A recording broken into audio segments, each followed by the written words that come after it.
Have you ever heard the term Gandhi neurons? It turns out these are a postulated subset of mirror neurons, and I came across this term in a book that I'm reading right now about learning how to get in touch with your inner feelings. And I just love the concept because it ties together threads from several places that I've studied, and it really got me excited. So I want to tell you about these Gandhi neurons and their connection to pleasure. So stick around after the bump and I'll tell you about it.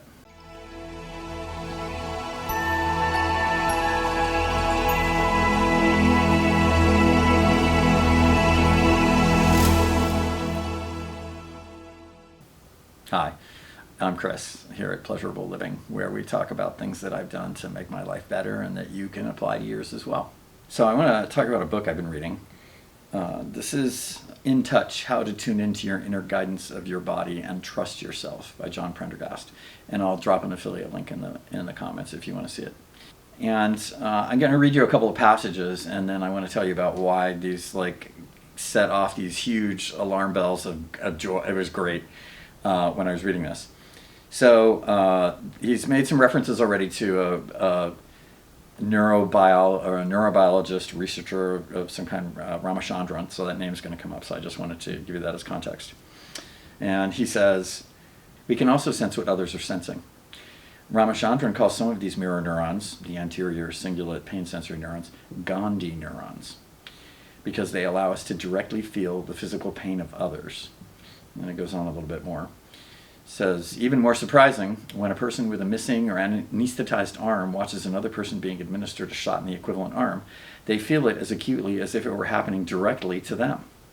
These so-called Gandhi neurons cannot distinguish between self and other. One might be tempted to say that they function in a non-dual way, where the apparent distinction between subject and object dissolves. Without the experience of the boundary of our skin, we experience everything as if it were happening to our own body. Ramachandran writes, imagine the only thing separating your consciousness from another's might be your skin. I have some other trainings that this tied together in a really beautiful way. And in particular, one thing that came to mind immediately was my experience in Betty Martin's Like a Pro workshop. This is a course for touch professionals where Betty teaches you, talks about her work in breaking touch down into the axes of serve, accept, and take, allow. And this is also, as well as that course, you can read about this in her book, The Art of Receiving and Giving, which I'll drop a link to in the comments.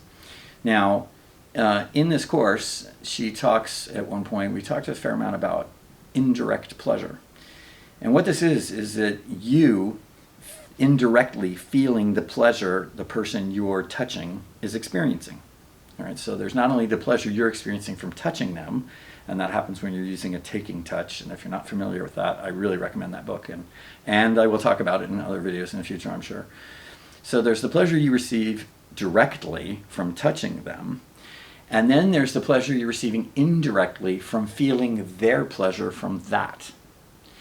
And I've experienced this directly. It's something you have to open yourself up to. And it really only comes, I think, when you're in take allow, because when you're in serve accept, you're trying to have an effect on them. When I'm in take allow, I'm opening myself up to feeling what I'm touching, enjoying touching it as if I was touching a piece of velvet, imagine, right? And then I can also through that feel that indirect pleasure.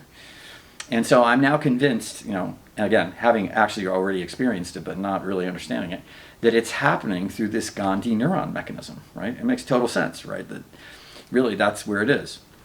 The other thing that really jumped out at me was my Morehouse training, which is on touch, where you can take a look at their course catalog, which I'll also drop a link to on the bottom, and you can see that some of their courses have to do with prolonged orgasm. There's also a book on this called Extended Massive Orgasm, which I will also drop a link to on the bottom. And in this case, one of the things I remember from that course, they frequently used a phrase something like, I might be misquoting this a little bit, but it's something to the effect that it's two bodies, one orgasm. That the experience is shared by both parties, okay, or at least can be. It's available. And once, I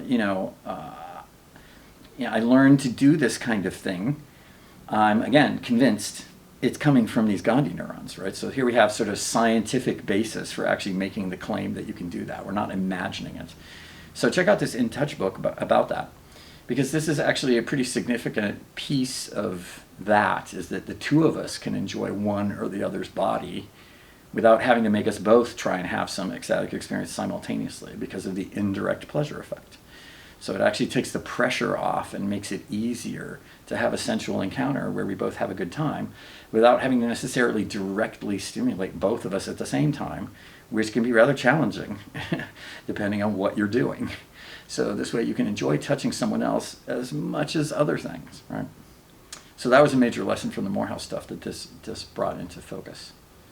I also thought it was interesting to note, because this is something else I picked up from the Morehouse teachers in the world, is that of course we live in a very pain-oriented culture.